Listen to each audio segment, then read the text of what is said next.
नमस्कार दोस्तों, आपका स्वागत है हमारे चैनल सोशल श्रब्स में। आज हम जिद्दू कृष्णमूर्ति की famous book the first and last freedom के 4th चैप्टर सेल्फ नॉलेज यानी आत्मज्ञान के बारे में गहराई से चर्चा करेंगे। इस अध्याय में कृष्णमूर्ति हमें बताते हैं कि आत्मज्ञान क्यों ज़रूरी है, यह कैसे हमारी ज़िंदगी में बदलाव ला सकता है और हम इसे कैसे प्राप्त कर सकते हैं। तो चलिए बिना टाइम वेस्ट किए इस गहरे विषय में उतरते हैं। दोस्तों, जिद्दू कृष्णमूर्ति के अनुसार आत्मज्ञान यानी खुद को जानना मानव जीवन की सबसे गहरी और महत्वपूर्ण यात्रा है। यह यात्रा बाहरी दुनिया की नहीं बल्कि हमारी अपनी आंतरिक दुनिया की है। इस यात्रा का उद्देश्य है खुद को पूरी तरह से समझना, हमारे विचार, हमारी भावनाएं और हमारे कार्यों को पूरी तरह से देखना और उन्हें समझना। आत्मज्ञान का मतलब है हमारे अंदर के हर एक विचार, हर एक भावना को अच्छी तरह से जानना। जब हम कहते हैं खुद को जानना, तो इसका मतलब यह नहीं है कि हम सिर्फ अपनी पसंद नापसंद को जानें या फिर अपनी कमजोरियों या ताकत को पहचानें। इसका मतलब है अपने हर थॉट, हर इमोशन, हर रिएक्शन को समझना और यह जानना कि ये सब कहाँ से आता है। यह समझना कि हमारी कौन सी धारणाएं, मान्यताएं और पूर्वाग्रह हमें नियंत्रित कर रहे हैं। कृष्णमूर्ति बताते हैं कि आत्मज्ञान पाने का पहला कदम है खुद का अवलोकन करना, लेकिन बिना किसी पूर्वाग्रह के। हम अक्सर अपने विचारों को सही या गलत के नज़रिए से देखते हैं। ये जजमेंट हमें अपनी असली स्थिति को देखने से रोकता है। अगर हम अपने विचारों और भावनाओं को सिर्फ देखें, उन्हें बिना सही या गलत ठहराए, तब हम खुद को गहराई से समझ सकते हैं।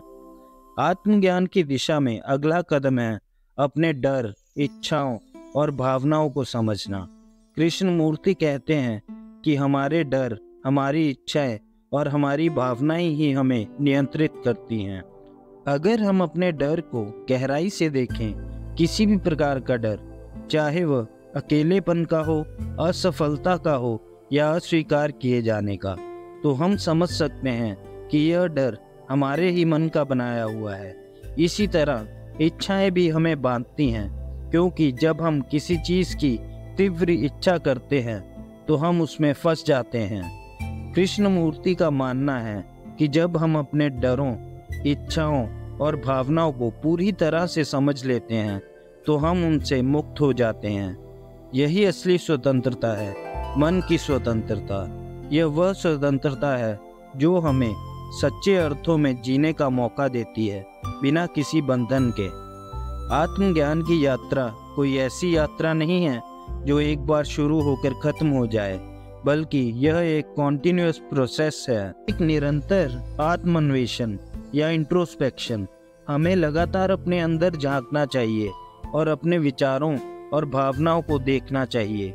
यह खुद से पूछने का एक नियमित अभ्यास है कि मैंने अभी ऐसा क्यों सोचा, मेरे अंदर से यह रिएक्शन क्यों निकला।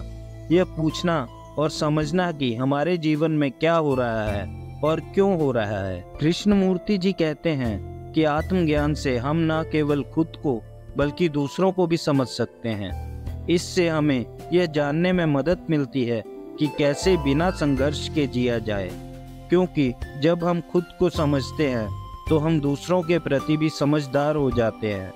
हम देख सकते हैं कि सभी लोग अपनी अपनी परिस्थितियों से गुजर रहे हैं और अपने अपने संघर्ष कर रहे हैं। यह समझ हमें दूसरों के प्रति करुणा और सहानुभूति विकसित करने में मदद करती है।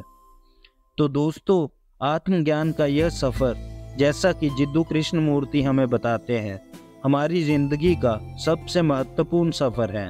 यह हमें सिखाता है कि कैसे अपने मन को शांत करें, अपने जीवन को समझें और एक सच्चे अर्थों में स्वतंत्र जीवन जिएं। याद रखें, यह यात्रा एक दिन में पूरी नहीं होती, यह जीवन भर चलने वाली प्रक्रिया है। तो दोस्तों, यह था आज का वीडियो। अगर इस वीडियो से आपकी लाइफ में भी कुछ वैल्यू ऐड हुई तो प्लीज़ हमारे चैनल को सब्सक्राइब करें और इस वीडियो को लाइक करें। मिलते हैं आपसे अगले वीडियो में ऐसे ही स्पिरिचुअल कंटेंट के साथ। धन्यवाद।